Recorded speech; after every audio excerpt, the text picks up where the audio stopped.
What is up, theology nerds? This is not Tripp Fuller, but you are listening to the Homebrewed Christianity podcast. This is Nathan, sometimes known as Media Guru, filling in for Tripp doing the intro. It's one of the downsides of living across the country from Tripp is that we are no longer able to do intros together. But one of the upsides is Tripp is able to hang out with some people he didn't normally get to hang out with, like Robyn from the Go Activist Theology podcast, Robyn Henderson-Espinoza. They were hanging out, drinking some craft beverages, and they were reflecting on Thanksgiving and the American traditions that go along with it. So this is a really good episode. Now, it takes a little bit to get into. They take a couple tangents. They wander down some paths, but when they get there, man, it hits hard. They start talking about the postwar origins of Thanksgiving, how to reconcile the Christian rhetoric of gratitude with the reality of what this holiday represents, which is, genocide of indigenous peoples. Plus, what kind of holiday costumes are appropriate or not appropriate for children. And, the theology of nostalgia. It's an excellent episode. It's well worth a listen. It's a shorter one. But at the end, you'll hear about this exciting new project that Tripp and Robyn are launching under the Go Activist Theology hashtag. So make sure you listen to the end to hear about that. It's really exciting. So other things coming up that you can get involved in if you're in North Carolina. On December 7th, Tripp will be doing a live podcast at his alma mater, Wake Forest University, with Bill Leonard, author of Homebrewed Christianity Guide to Church History. That's on December 7th. December 8th, the next night, he'll be in Charlotte at Christ the King Lutheran Church. And then on December 16th, Tripp is going up to D.C. to hang out with Crackers and Grape Juice podcast folks, doing a live podcast in D.C. And he's going to be preaching earlier at the church. And then he's going to have a happy hour, cocktail hour in DC, and it's going to be a lot of fun. So make sure you check out those. And it's not too late to sign up for Make Advent Great Again. That's right. Make Advent Great Again, hashtag MAGA. Just go to makeadventgreatagain.com, and beginning this Sunday, it's December 3rd, it'll be the first reflection that you'll receive in your email. And you'll get a series of reflections throughout Advent. There's a Facebook group where you can talk with other people across the country. There'll be live weekly gatherings that you can participate in. So it's a great Advent resource. Make sure that you check out makeadventgreatagain.com and sign up. It's not too late. It's donate what you can. It's $20 suggested donation, but if you can't afford it, don't worry about it. Just sign up. And you'll get access to everything. So I'll wrap this up and let you enjoy Tripp and Robyn's conversation. Best enjoyed with Thanksgiving leftovers. I guess it's a little late for that now, but at least with a nice craft beverage of some sort. And make sure to share this episode and all Homebrewed episodes. And if you want to learn more, just go to homebrewedchristianity.com. Peace.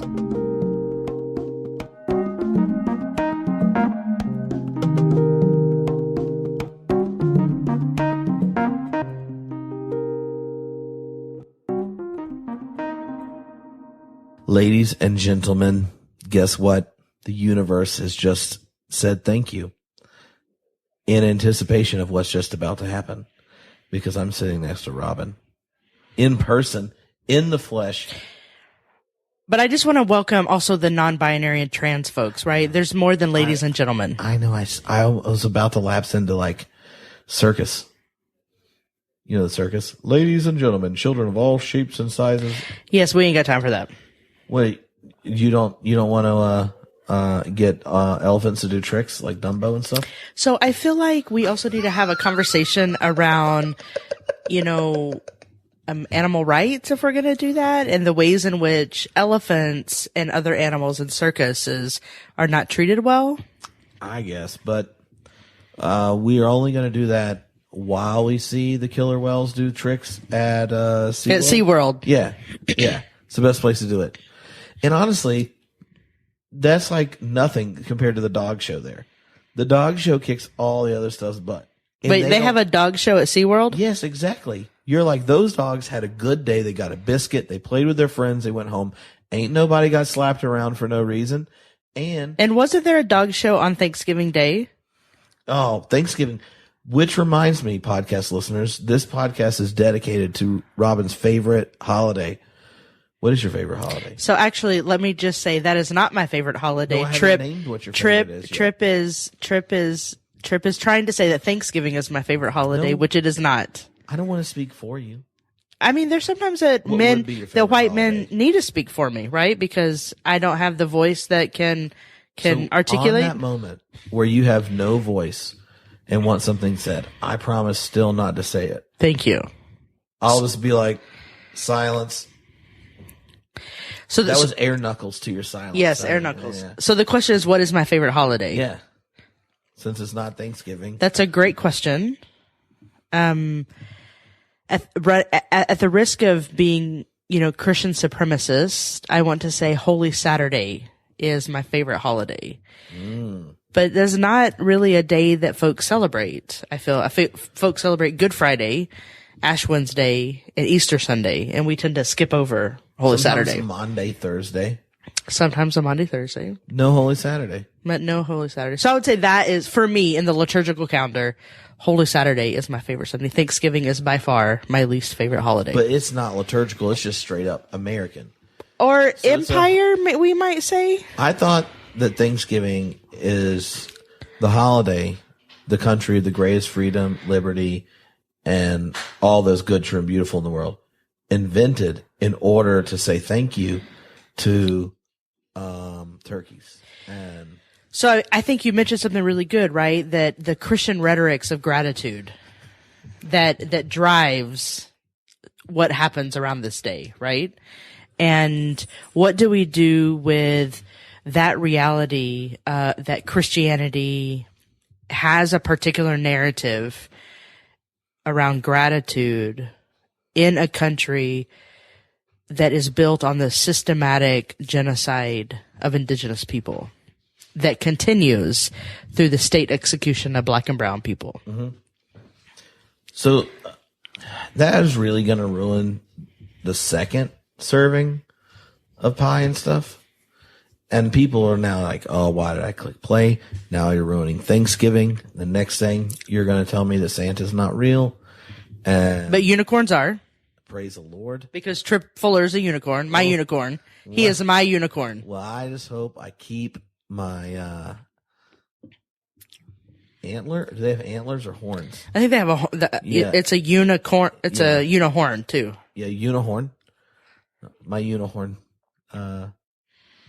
Never mind. I'm not even going to discuss how I keep my unihorn. But so what are the assumptions underneath Thanksgiving being one of the times families, communities across political and normal differences that exist in America in, I don't know what you call it, the 80% in the middle.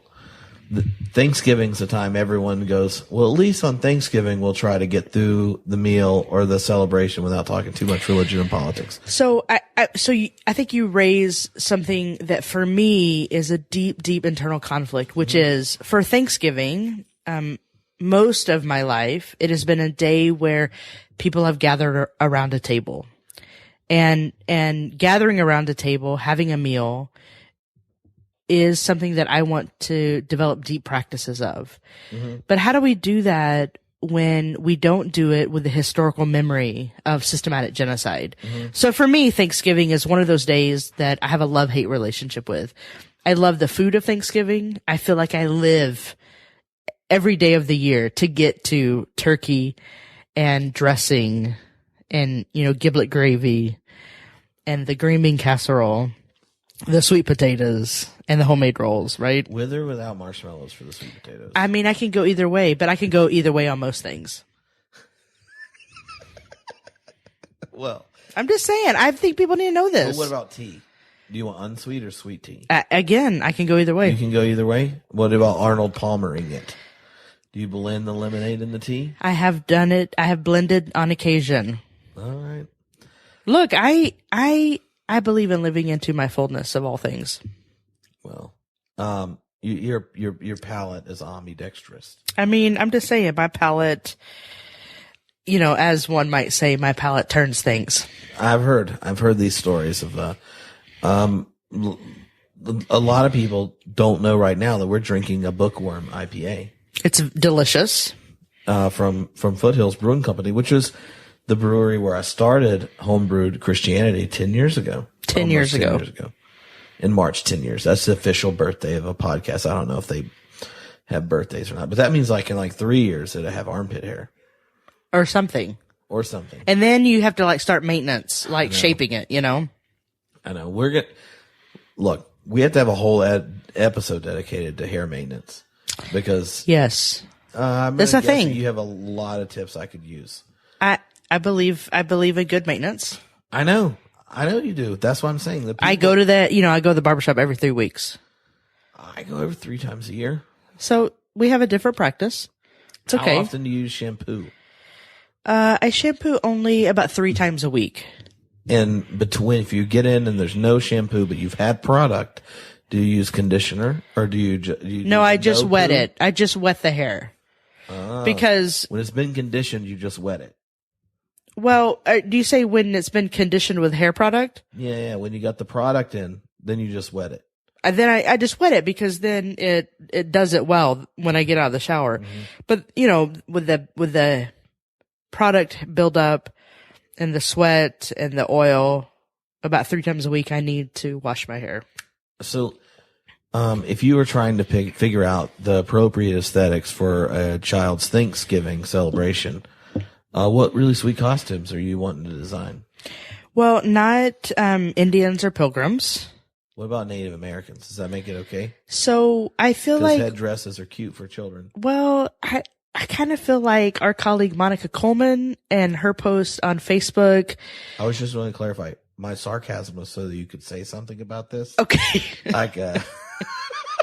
So I feel like we don't need to be dressing up children in any sort of Native American or appropriative Native American headdress. I think it's one of the problems that we have in our historical imagination that we think that Thanksgiving was a celebration of people coming together and not one where systematic genocide occurred and continues to occur. So I think one of the questions is that we should be asking our children and adults is, what did the first Thanksgiving look like? Do we know that story? And if we don't know that story, then we need to relearn history. Right.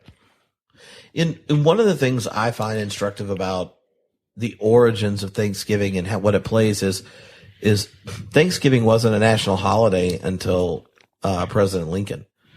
And Thanksgiving is a post-war holiday construction where you are giving a narrative of something that didn't occur, a peaceable resolution to something that actually is a story over violence and genocide, for people to be nostalgic of. And in doing so, you end up covering over all the issues that were present in the Civil War. Yeah, and so you use a really helpful term here, nostalgia. And I feel like in the U.S. American, the white American imaginary, there's a particular, I think, investment in nostalgia that we want to return to something, that we want to go back to something. And I think for especially people of color and people who are most impacted by multi-system oppressions, there is no going back. Right. Right? And so the sort of... At least you don't want to. Or at least you don't want to, right?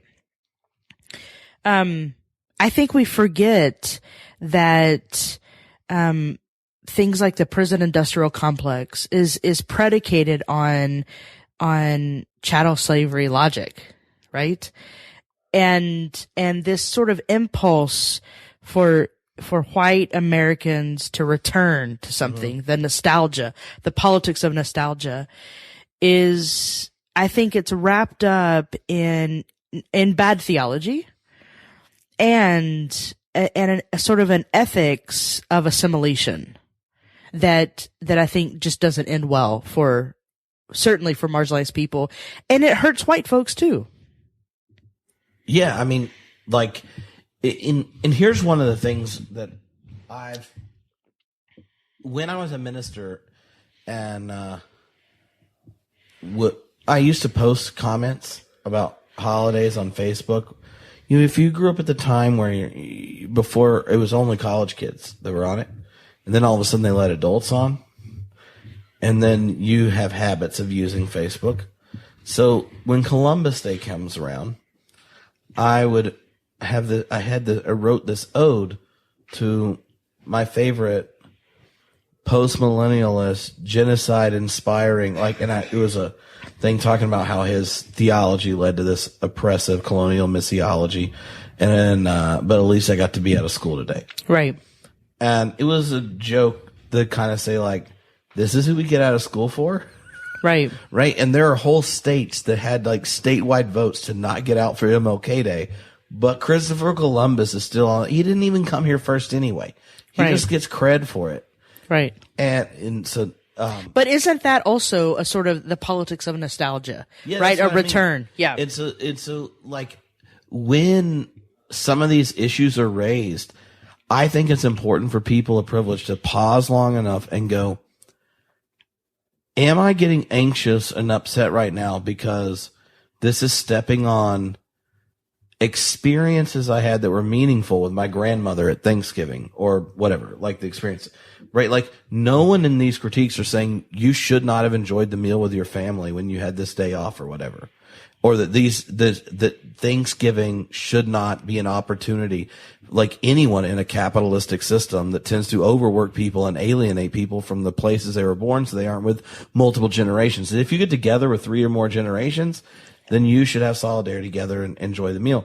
And sometimes a critique of the big narrative of nostalgia is experienced as critiques of you enjoying time with your grandmother or something, and then our anxiety gets raised. And one of the things I discovered as a minister trying to raise those issues around Columbus Day or Thanksgiving was to go, these critiques and really just like pointing to the mirror of truth and history here isn't to say, you didn't have powerful, meaningful experiences that you remember and retell year after year on these days with your family. It's to say the beauty that's discovered in multi-generational relationships is not something that needs a story that covers over violence and evil, right? To justify it. Like, we can gather for other stories. And that's why I liked at the front when you were like, yeah, these stories would gather over a table. And Christians should be like the most professional people at right. deciding that gathering at table can either be like pro kingdom of Caesar or pro kingdom of God. Right. Yeah. I mean, I feel like I want to hold together the importance of visiting with our elders in our community and in our family and introducing our young people, the children, to the elders in our communities. And we should not fetishize this nostalgia of a return to something like this notion of wholeness. So I think the Christian story is wrapped up in a politics of wholeness. I've been writing about this for my book and to use the what Easter. What book is that, Robyn? That book is Activist Theology. Oh, jump. The deadline is coming up very soon. Oh, praise the Lord, anticipating that the arrival of that publication date. The eschatological arrival. Mm-hmm.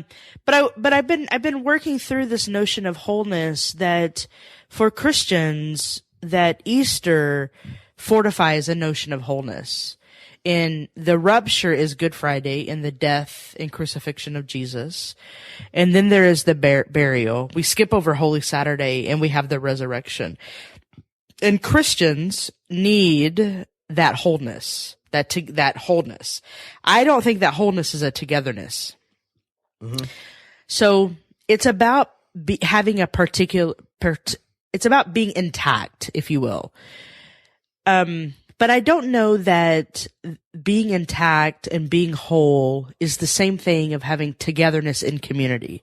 And so what I want to do is I want to sit in the rupture of Holy Saturday, in the unknowing of whether or not resurrection will come.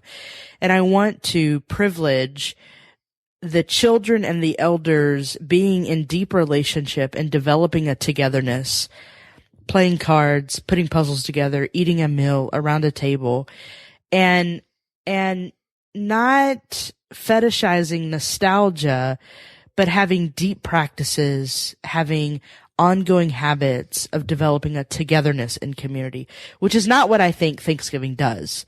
Thanksgiving is a moment in our year where we return to nostalgia, where we cook everyone's favorite meal, where we gorge. Like I've done that, right? I've eaten more than what I needed to. I believe in abundance, not scarcity. But it is a moment where we fetishize nostalgia instead of a deep practice of togetherness. And if I can say anything to the folks who will listen to this, it is, will you consider what your practice of togetherness is around any holiday? No, I think that's important. And I think one of the questions that the people keep coming back to when it goes to nostalgia and civic holidays, especially, and Christmas even runs into this in the sense that I'm pretty sure economism does a better job celebrating Christmas than the church does. That there's no place for people in their day-to-day to regularly reflect about their values and what it would be like for those to be embodied. And so a lot of times someone could listen to this or have an interaction with any of us or whatever, and in the abstract, our values would be similar. But then what is it like to think intentionally about what you do and how you organize the time you gather, especially with family, which is different than gathering with friends or because we're gathering for a purpose to, advocate for this or to celebrate this or whatever. What does it mean to practice intentionality prior to gathering so that our values aren't neglected when we gather? So I think it's more than just figuring out what's on the menu, right? I think to develop a togetherness in community and to think about habits and to think about practices, social practices, I think it's about looking at our interior life and figuring out how to align our social practices with our interior life in deep ways, and to figure out what it means. And I feel like these are conversations you and I have had over the years around our commitments to living out a theology that doesn't harm people. That is a core value for both of us. And so the ways in which we materialize social practices may in fact be in sitting down and having a beer with someone, or it may be having a meal with someone. And you and I have lots of conversations with lots of people, many of whom are very, very are more conservative than we are. But if you can imagine that. And we have a core value around, I think, the language that I use is being human with one another. And so when I think about moments like Thanksgiving, it is more than just sharing a recipe or figuring out what's on the menu, but it is a two-part process. One is looking at our interior life, how we understand ourselves to be, and figuring out if it is aligned with our social practice. And it is a moment where we can learn to be human with one another. So one of the things I try to do when I think of gatherings, and my family throws social gatherings regularly. I read a article in the Atlantic, I don't know, sometime in the last few months. It's all blurry currently, but that said that since the 70s, families averaged a multi-family, so more than 2, family dinner party once a month. And now it's down to 4 times a year. Mm.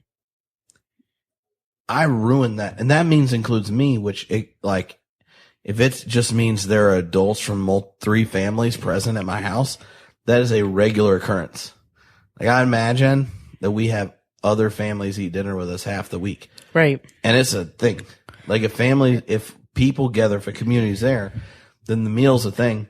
And what I always try to do in advance is to think of the one question, because we have kids. So kids, we will do prayers whatever way the kids want to. They'll take turns and they can, whatever their stupid songs. It's all cute. And they're like, oh, hands, yeah, or whatever. Do that. And then after, we always have one question that everyone gets to share their answer to. So I always try to think of, when everyone's coming, like, what's the question to ask where my friends that may not have ate together before or meeting each other for the first time, or there's a guest that's coming. What question can I pose after the prayer when we're like, everyone's getting their first big gulp of the wine or whatnot, that when they share it, more people will leave deeper friends. And like, I'm not saying I even ask it all the time, but if you spend the time to think of, oh, who's going to be there? Oh, Robyn's going to be there. So-and-so's going to be there, whatever. And you think, if you're hosting, you have permission to make everyone awkward once. Mm-hmm. And you're like, all right. So here's our question for the evening. After everyone, anyone that wants to say anything can say, then we can move on or whatever. But hopefully to give everyone a chance to kind of introduce themselves. Are you wondering what my question would be? Yeah, in a second. Okay. We're setting up for it. It was, okay. But like, I got excited. I know. So I try to think of with the people there, what's a question you can ask that says, when I ask it as the host, I've thought about all of you here and think you each have something you're passionate and care about to share about this. Because I think humans rarely get honest enough and vulnerable enough to discover that humans aren't that nearly as bad as we think they are. Like, you can fall in love with millions of people. It's just we've cultivated a culture where you never even reveal yourself enough. So you become whatever groups I lump you into, and you become whoever I lump you into. But an honest answer to a question, and all of a sudden we become just who we are. It's Robyn, it's Tripp, and then we're like, all junk. Like, God's made a diversity of human beings that bear the image of God, and it's a beautiful thing to get to be friends. So that's my weird practice, is I think of who's coming, and you think about them long enough to go, what's the question to get them to talk? Yeah, so if it was me, but I, I'm highly political, and I don't have a filter, as maybe you know. No way. But my question would be, when all the food is on the table, my question would be,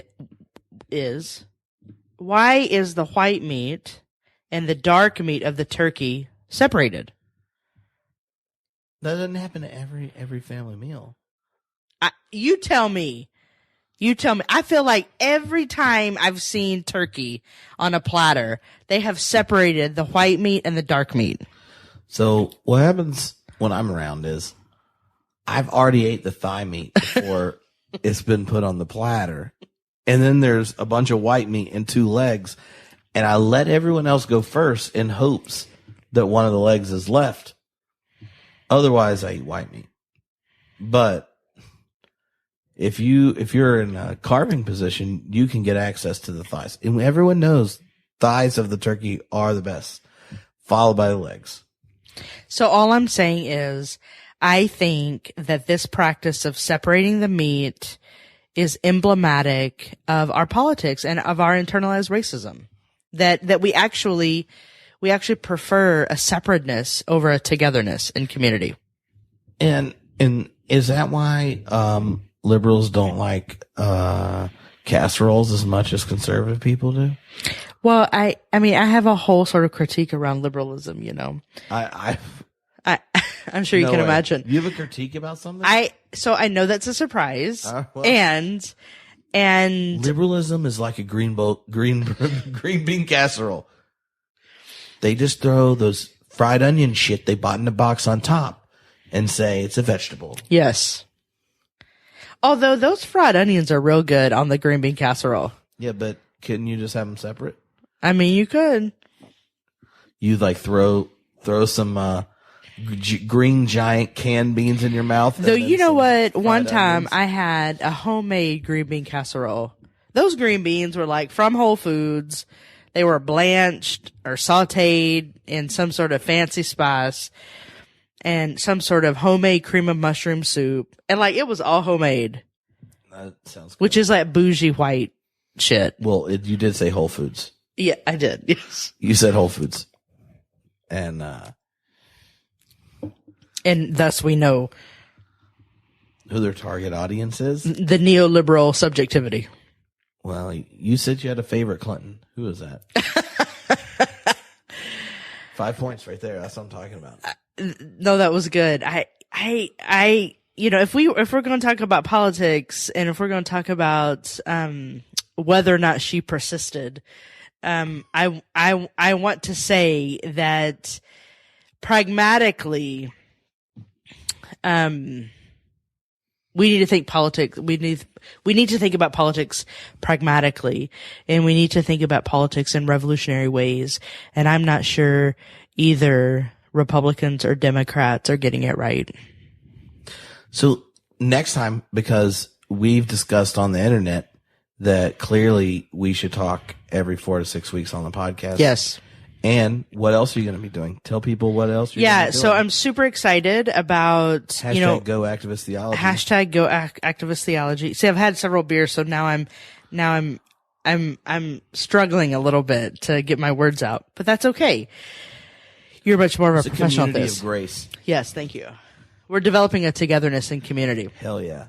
So one of the things that Tripp and I have been talking about is how can we amplify some of the voices that are doing good work but aren't getting the airtime. And so in my travels, as I go out and live out my vocation as an activist theologian, I'm going to have my phone handy and I'm going to be recording conversations and sending them to Tripp and really sort of getting on the ground reports of what's happening and hearing from the people really about what is activist theology and seeing if we can't create another fold in this becoming. Mm-hmm. And so the goal is to not just for us to get to hang out regularly on the internet. But we want to do that. But we do. And okay, I know what you're saying. Can you mail us your local craft beer for us to drink while we do it? We said yes already. And we agree. But yeah, so the goal would be to be able to share the interviews with different people that are on the ground, and for us to continue to talk about it in nerdy ways. And then when the summer comes around, I have a high anticipation that you're going to have an activist theology book coming out. And then I'm going to be like, oh my goodness, you know what would make sense? If Robyn and I did beer camp together and then we drank beer and talked about activist theology at Theology Beer Camp. That's my goal. But I mean, so I feel like I will drink beer whenever. Okay. And I'm happy to talk about theology always. In fact, I just sort of wear my theology in my t-shirts. And so I feel real excited about developing a sort of larger, robust narrative around activist theology that gets at some of the core questions that is happening in movement and bringing that into communities who are well-intentioned, but whose impact is not where it needs to be, mm-hmm. right? Yes. So last question, Power 5, not necessarily Thanksgiving meal foods. If you got to give your Power 5 rankings, this is what bros do when they talk about sports. You give your Power 5. You know, y'all, I called Tripp a bro. I called Tripp a super bro. But that's why he's asking me this question. I'm one of her favorites. Like what was the line you said? Tripp is my favorite bro. A unicorn. Unicorn. Tripp is my unicorn. We discussed what I call him Dr. Unicorn. What my horn was like. A unihorn. My unihorn. But we're not talking about your unihorn. No, Power 5 rankings. This is the major sports leaders will vote on the Power Five. Yep. Best teams in a given sport. Yes. But this sport is items that could be on your plate at Thanksgiving. Yeah. But not Thanksgiving food. No, it's just food. So it's just Thanksgiving food. Yeah. Like if you have a plate and there are only 5 slots. What would it be? Yeah. The 5 that are going on your plate. Yeah, so you don't have to specify the type of meat if you don't want to. Thank you, but I'm equal opportunity when it comes to meat, just so you know. I mean, as a mixed race Latinx, I feel like I am. Leg, I mean, look, I do not discriminate around the human. I'm just saying, for those who are curious. I will say that I had some delicious mashed potatoes this year that had a ton of onions, bacon, sour cream, and cheese.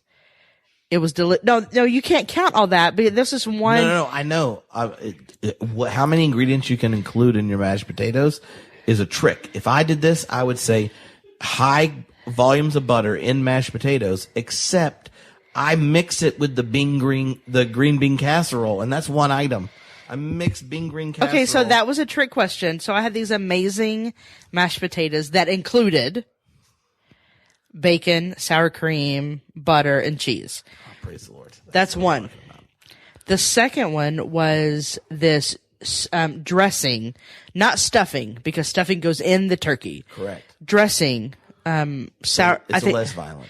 Right. Sourdough. I think it was sourdough dressing. The carcass. It does not occupy. It's not colonial. It's not colonizing. It's not imperial. Yeah. Hot with hot sausage. Dressing with hot sausage. Delicious. If you're in North Carolina, you got to get hot Nice's sausage. Yes. That's the jam. In Nashville, you got to go to Porter Row Butcher. Just so I'll cook you some Porter Row Butcher when you come. I'm always down when people are like, eat my sausage. It's even better. So the third thing I would say is, see, I'm so glad you're my unicorn. We can have these conversations. The third thing I would say. We're talking about food. We are just talking about food. Things you eat when you're on a great day of nostalgia. The Brussels sprouts that were with balsamic vinegar. Uh-huh.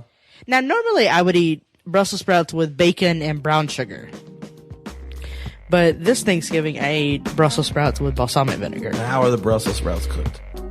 They were in the oven, roasted. Okay. Delicious. So those 3 things, homemade rolls, homemade yeast rolls, and then, of course, a mixture of white and dark meat. Because mestizaje is how we should always go. All right. Well, until next time. Until next time.